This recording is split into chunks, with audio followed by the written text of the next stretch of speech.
We must defend the truth at all costs, even if we return to being only 12. St. John Paul II. In times of great oppression, faith can become the greatest weapon of resistance. Owen Roe O'Neill, the legendary leader of the Irish Catholic Confederation, faced immense challenges in defending his faith and his people against the overwhelming power of English and Protestant forces. But how did he become this iconic figure of Catholic struggle?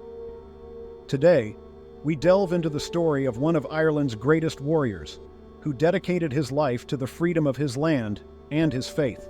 Chapter 1. The historical context of 17th century Ireland. At the beginning of the 17th century, Ireland was under English rule, which imposed severe laws on the Catholic population.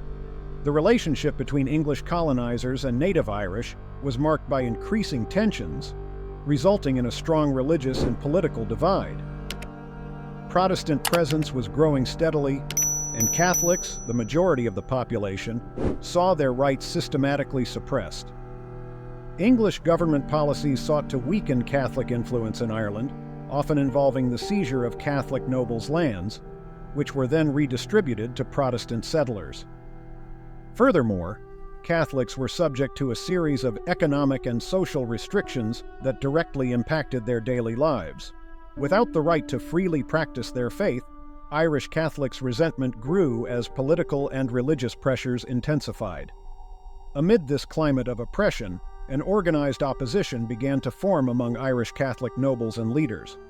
There was an increasing desire to restore the community's rights and reclaim the lands and positions of power that had been taken from them. Hope for liberation grew, especially as tensions between the English monarchy and British Parliament began to create internal fissures in the English government. The breaking point came in 1641 with a major Irish rebellion. Irish Catholics took up arms against English forces and Protestant settlers, seeking to regain their rights and restore freedom of worship. The rebellion was brutal, resulting in massacres, property destruction, and a relentless military response from English forces. This was the beginning of a conflict that would last for years and create the perfect stage for the rise of Irish Catholic leaders. With the outbreak of war, there emerged a need for strong leadership to organize and unify the various groups of Catholic rebels scattered across the island. It was at this time that the Irish Catholic Confederation began to take shape.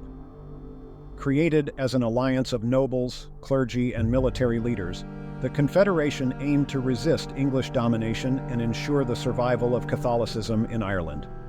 However, the conflict would not be easy.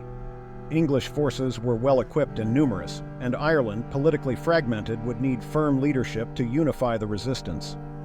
In this scenario of oppression and emerging resistance, Owen Roe O'Neill prepared to take his place as the leader of one of the most significant struggles in Irish history. Chapter 2.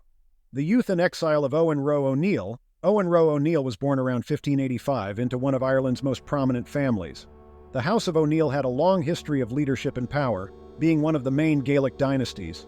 However, with increasing English dominance, many members of the O'Neill family were forced into exile or submission. From an early age, Owen Roe was exposed to the idea of fighting for freedom, witnessing his country being increasingly oppressed by English forces. In his youth, Owen Roe saw the decline of the O'Neill power and the growing imposition of the English crown. Rather than remain in an Ireland where Catholics were increasingly marginalized, he sought opportunities abroad. Like many other Irishmen of his time, he left for continental Europe, where he would find refuge and a chance to develop his military skills in foreign lands. In Spain, Owen Roe O'Neill joined the Spanish army, one of the most powerful in Europe. His talent as a strategist quickly caught the attention of his superiors. He served with distinction in the Spanish army, gaining vast experience in battles and troop command. Throughout his military career, he participated in numerous campaigns, which provided him with deep knowledge of war tactics and military logistics. During his time in exile, Owen Roe formed important connections with other Irish exiles and members of the Catholic Church.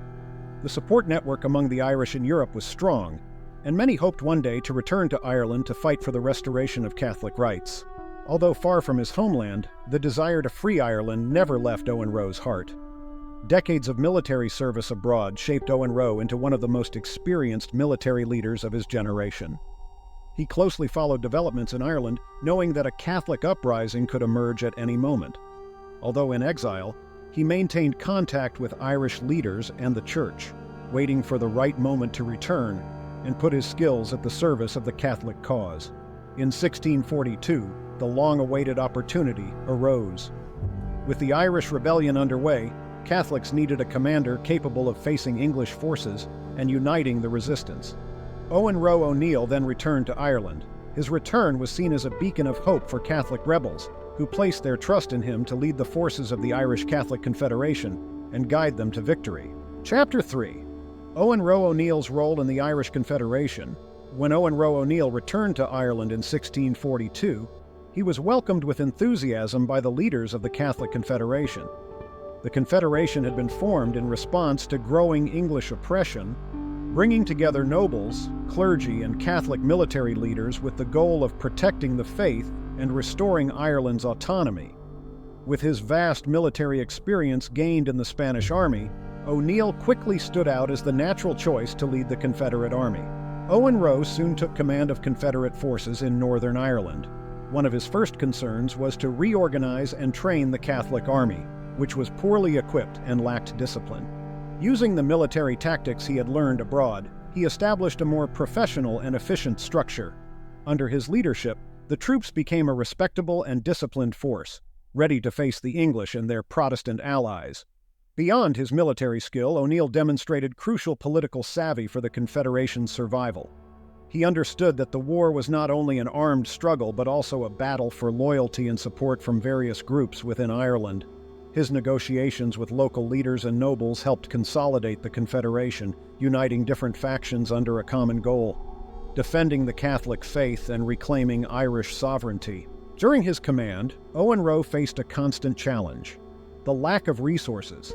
Catholic forces struggled with limited supplies of weapons, ammunition, and food, while the English troops were better equipped.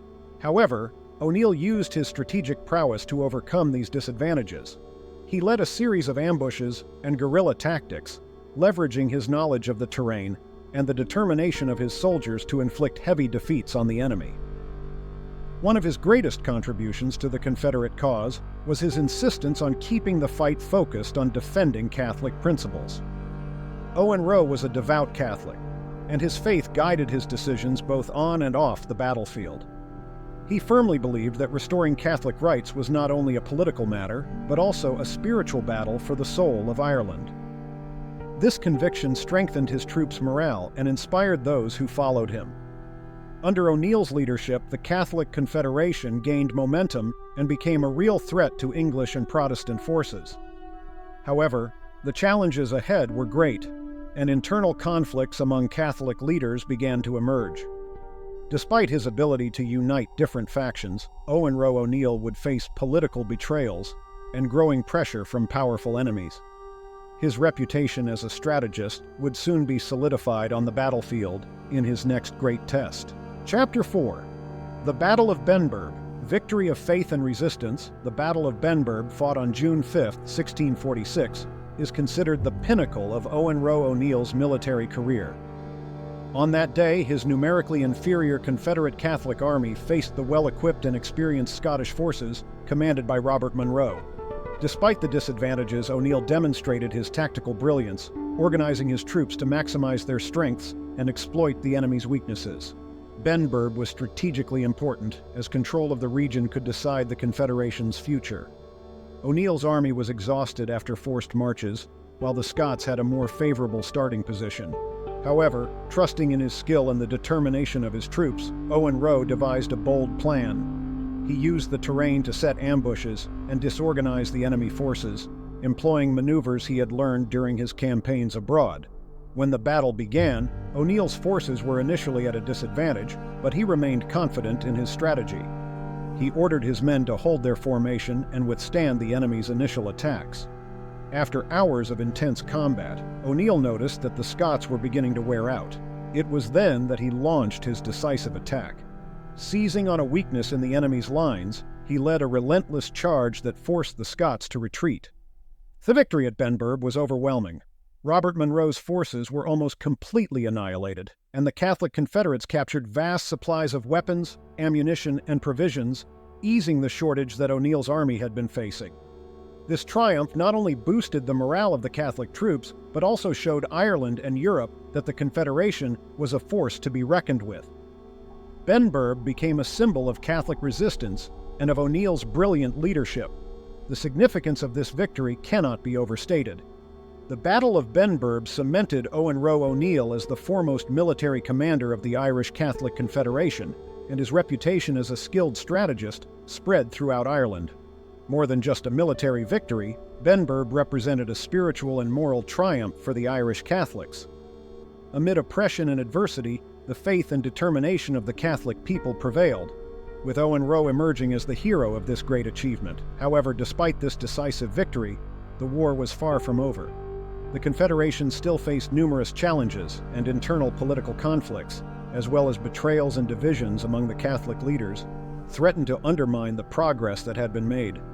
Even so, the victory at Benburb remained a milestone, and Owen Roe O'Neill remained determined to secure his people's freedom and protect their faith, even as the obstacles continued to grow. Chapter 5. The Legacy and End of Owen Roe O'Neill. After the grand victory at the Battle of Benburb, Owen Roe O'Neill found himself in a prominent position, both militarily and politically. He had proven himself not only a capable military leader, but also a staunch defender of Catholic faith and Irish freedom. However, the political landscape in Ireland was becoming increasingly unstable. The country was divided into different factions, and alliances within the Catholic Confederation began to disintegrate due to conflicting interests. O'Neill, devoted to the Catholic cause, remained firm in his opposition to any agreement that would endanger his people's faith. He refused to accept compromises that did not guarantee full religious freedom for Catholics in Ireland. While some leaders within the Confederation were willing to negotiate with the English and Protestant forces to achieve an unstable peace, O'Neill believed that any compromise would betray the sacrifices made so far. Amid these internal divisions, Owen Roe's health began to deteriorate. He continued to fight for a cause he considered just, but the political and military conflicts deeply wore him down. In 1649, only 3 years after his great victory at Benburb, Owen Roe O'Neill died unexpectedly. Although the exact cause of his death is uncertain, there are reports that he may have been poisoned, a theory reinforced by the political intrigues that surrounded him. O'Neill's death was a devastating blow to the Catholic Confederation. Without his strong leadership and military prowess, the Confederate movement quickly lost momentum. Ireland, already weakened by years of war, entered an even darker period with the invasion of Oliver Cromwell, who brutally repressed the Catholics and imposed a new era of oppression. However, O'Neill's legacy was not forgotten, especially among those who saw him as a true hero of faith and freedom. Owen Roe. O'Neill's legacy transcends his military career. He became a symbol of resistance in a time of great religious and political oppression. Even after his death, his memory continued to inspire the Irish people to fight for their rights and preserve their faith. For Irish Catholics, O'Neill represents an example of loyalty to the Church and to the people, someone who risked his life to ensure the freedom to worship and live according to their beliefs. To this day, Owen Roe O'Neill is remembered as one of the great defenders of Catholic Ireland. His name resonates not only as a military leader, but as a warrior of the faith, someone who fought against overwhelming forces to defend his land and religion. Though Ireland would face many challenges after his death, the spirit of his struggle lived on, inspiring generations to continue battling for justice and freedom. The life of Owen Roe O'Neill teaches us that the struggle for faith and justice, though full of sacrifices, leaves a legacy that transcends time. His victories on the battlefield and his unwavering defense of Irish Catholics' rights made him a hero, not only for his era but for the history of Ireland. His leadership showed that faith can be a source of strength even in the face of the greatest adversities. If you were inspired by the story of Owen Roe O'Neill and want to learn more about other historical figures who fought for the Catholic faith, subscribe to the channel and become a member to support the production of more content like this. Don't forget to watch the next video that's on the screen now. The fight for faith continues in every story of courage we tell here.